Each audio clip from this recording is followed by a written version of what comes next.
Selamat datang di channel Cerita Cinta. Channelnya cerita cinta romantis.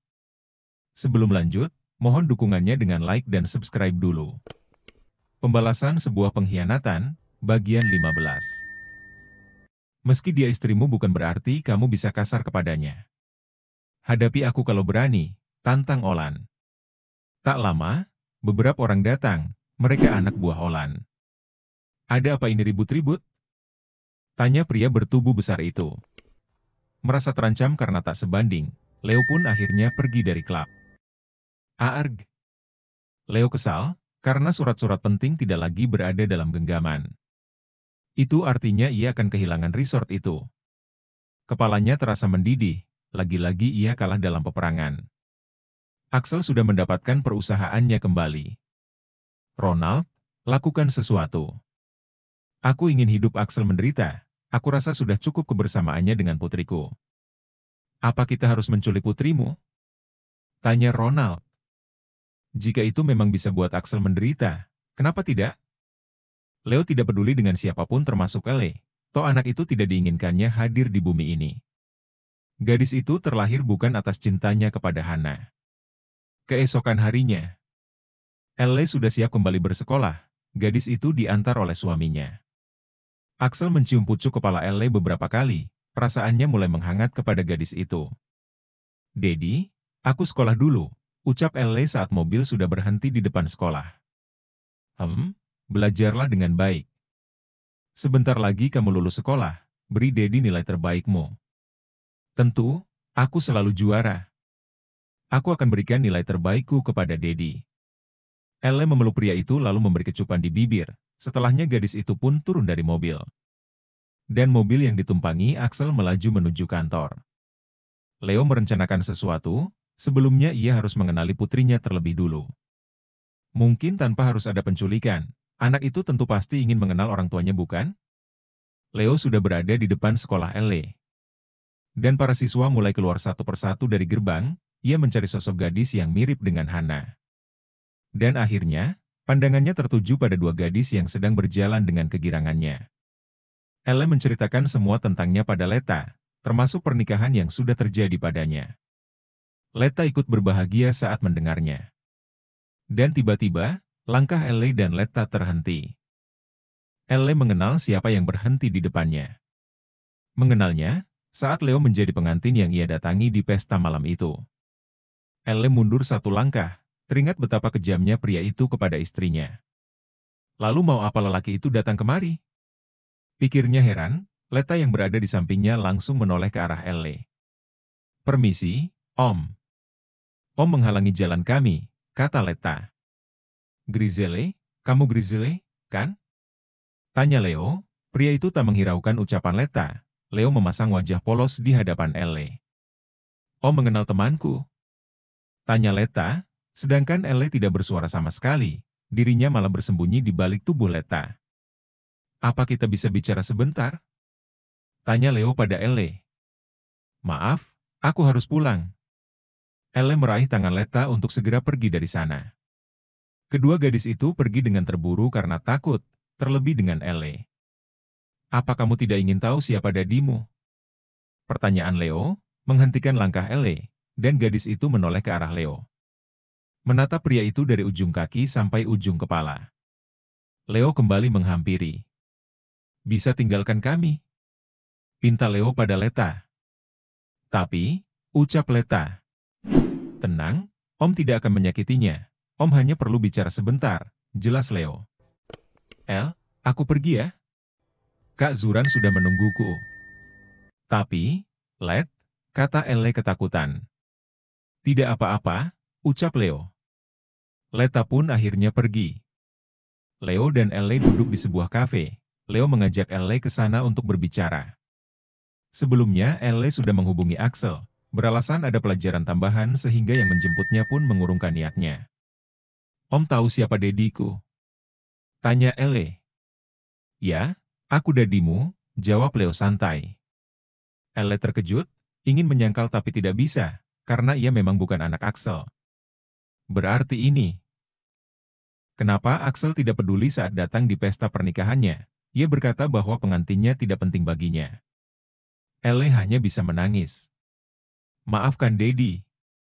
Dedi tidak tahu kalau ibumu mengandung anakku. Aku kira kamu anak Axel, jelas Leo. Kenapa Anda merusak hubungan mereka? Apa tujuan Anda? Tanya Elle. Dedi mencintai ibumu, tapi Axel merebutnya dari Dedi. Dedi mohon, tinggallah bersama Dedi. Axel bukan orang tuamu, kata Leo. Tapi dia suamiku sekarang, aku tidak mungkin meninggalkannya, kata Elle. Menikah? Leo pura-pura terkejut, apa kamu tahu kenapa Axel menikahimu?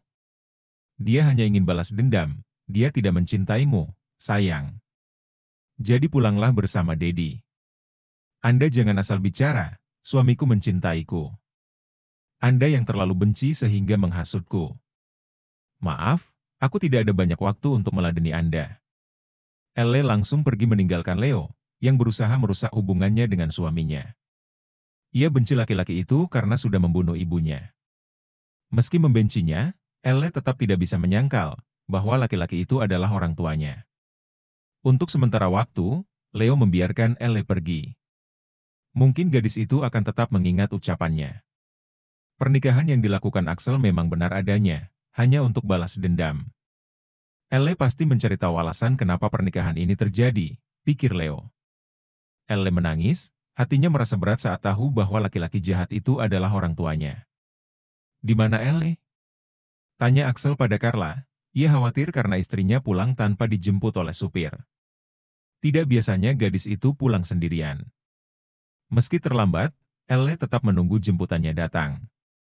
Aku kira non Elle belum pulang, aku tidak melihatnya, jawab Carla. Coba lihat di kamar, kata Carla. Dengan cepat Axel menaiki tangga menuju kamar Elle. Sayang, kamu kenapa? Tanya Axel, melihat istri kecilnya sesegukan karena menangis. Dedi. Elle bangkit dari tempatnya dan langsung memeluk suaminya. Aku bertemu dengannya, ucapnya lirih. Siapa yang bertemu denganmu? Tanya Axel penasaran. Pria jahat itu, orang yang sudah membunuh Mommy. Dia bilang, kalau Dedi menikahiku karena hanya untuk balas dendam. Bilang padaku, kalau Dedi tidak seperti itu. Dedi mencintaiku, kan? Tidak berniat menyakitiku, kan? Elle mendongakkan wajah, menunggu jawabannya dengan hati was-was. Jangan mendengarkannya, Dedi mencintaimu. Axel memeluk istrinya dengan erat, semakin hari ia dapat merasakan ketulusan gadis itu. Terlalu jahat, jika ia membalaskan dendamnya kepada istrinya. Gadis itu tidak tahu apa-apa, lagipun, surat penting itu sudah kembali kepadanya. Yang dapat ia lakukan hanya menjaga istrinya, mencintainya dengan penuh kasih sayang. Dedi mencintaimu, jangan biarkan orang lain merusak rumah tangga kita. Sesuai janjimu kepada Dedi, kamu akan menggantikan Hana. Menjadi istri yang baik untukku. Entah dengan sadar atau tidak. Yang jelas, Axel tidak ingin kehilangan orang yang sudah memberikannya kenyamanan dan kenikmatan. Elle mampu meredamkan emosinya. Malam ini, Axel berhasil meyakinkan istri kecilnya. Semoga Elle tidak terhasut dengan omongan Leo. Elle sangat berarti dalam hidupnya sekarang. Tidurlah, Dedi mau ke ruang kerja dulu, pamitnya. Axel menyimpan surat penting itu di ruang kerjanya. Yang ia pikirkan sekarang, menjaga Elle agar Leo tidak bisa menemuinya lagi. Kamu harus membayar apa yang sudah kamu lakukan terhadapku, Leo. Harusnya kamu bersyukur bahwa aku tidak menyakiti putrimu. Meski awal niatnya buruk dengan pernikahannya, tapi seiring berjalannya waktu, cintanya benar-benar tumbuh kepada Elle. Gadis itu rela memberikan apa yang dia punya, terlalu jahat jika ia harus melampiaskan kemarahannya kepada Elle. Malam semakin larut, Axel berniat memindahkan Elle ke kamarnya. Sesuai janji, ia akan menjadikan gadis itu orang yang paling spesial dalam hidupnya. Axel meraih tubuh yang sudah terlelap, membawanya ke kamarnya. Merebahkan tubuh mungil itu dengan sangat hati-hati. Matanya masih terlihat sembab, entah sejak kapan gadis itu menangis. Axel tidak tahu. Elle masih menggunakan seragam sekolahnya, Axel berniat menggantikan pakaiannya. Membuka semua baju yang dikenakan Elle. Selalu tergoda dengan tubuh molek itu, mengusap lembut belahan kembar dan menciumnya. Si pemilik raga pun terbangun, rintihannya terdengar. Tubuhnya meremang, saat hembusan napas Axel menerpa di kulit yang paling sensitifnya. "Daddy," bisik Elle. Gadis itu membuka mata lalu merangkul leher suaminya, menariknya ke dalam pelukannya. "Puaskan aku malam ini, Dad," bisik Elle lirih. Seakan ada sesuatu yang akan terjadi, Elle tidak ingin berpisah dengan suaminya, ia begitu mencintainya. Semoga apa yang diucapkan Leo tidak benar adanya. Suaminya mencintai tidak mungkin menyakitinya, selama ini pria itu bersikap lembut padanya.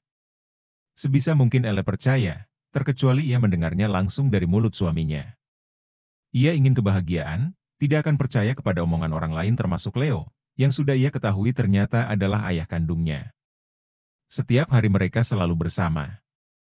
Tak terasa, rumah tangga yang dijalaninya sudah menginjak 2 bulan. Sejak itu pula, Axel mengawal Elle kemanapun gadis itu pergi. Dan hari ini, gadis itu tengah menunggu kelulusan sekolah. Elle dan Leta menunggu hasil dengan hati yang resah, keduanya sudah memutuskan untuk kuliah sama-sama. "Kamu kenapa?" tanya Elle pada Leta, gadis itu terlihat murung. "Tenanglah, hasil ujian kita pasti bagus." Elle menebak kegundahan Leta mengenai hasil kelulusan. "Bukan itu, Elle. Tapi Kak Zuran," ucapnya lemas. "Kak Zuran? Memangnya kenapa dia?"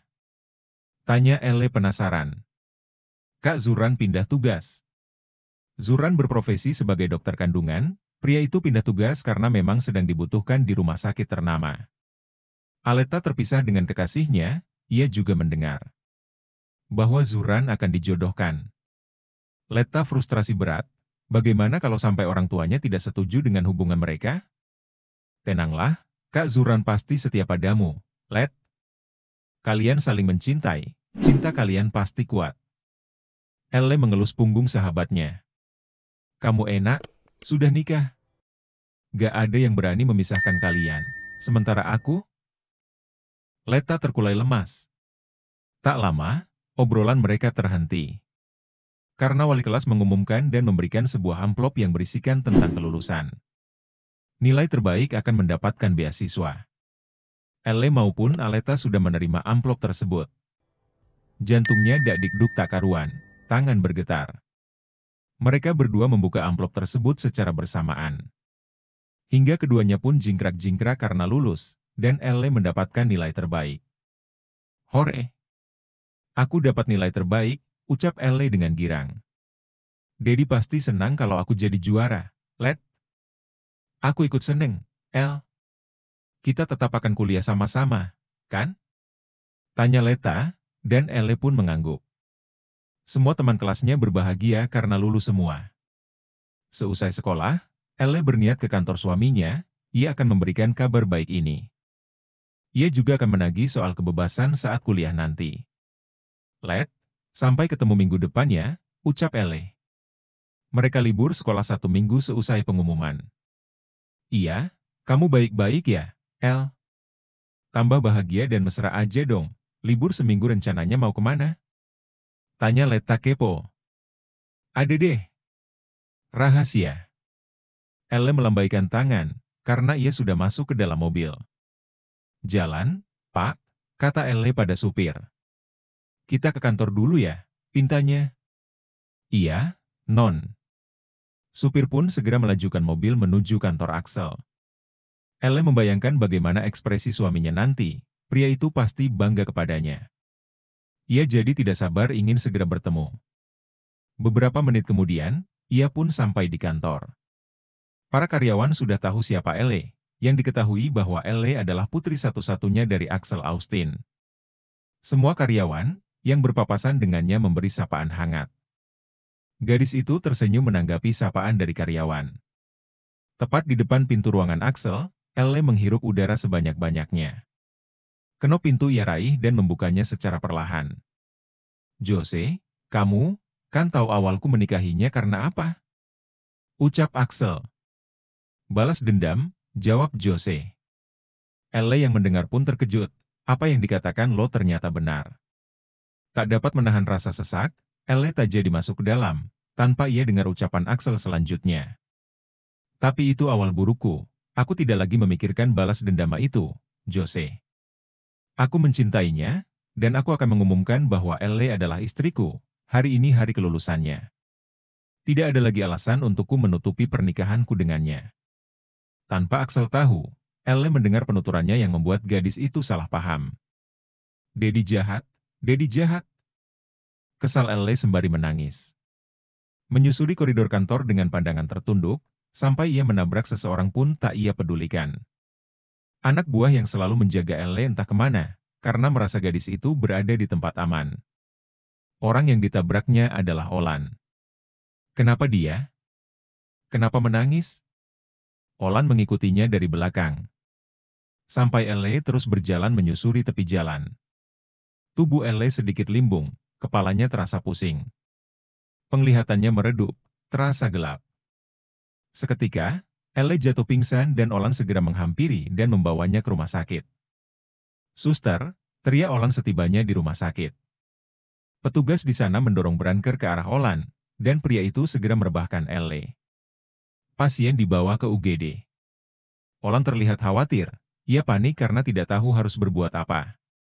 "Maaf, Tuan. Tolong diurus administrasinya," ucap suster, "dan tolong formulir ini diisi." Suster memberikan formulir untuk mengisi data pasien. Olan melengkapi data atas nama dirinya sebagai keluarga, untuk mempermudah penanganan agar tidak tersendat.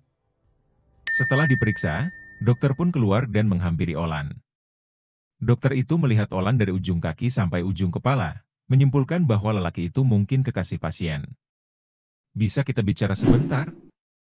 tanya dokter. Olan mengangguk, lalu mengikuti dokter ke ruangannya. "Silahkan duduk," ucap dokter. Olan mendudukkan diri, lalu menatap wajah dokter dengan serius. "Bersambung,"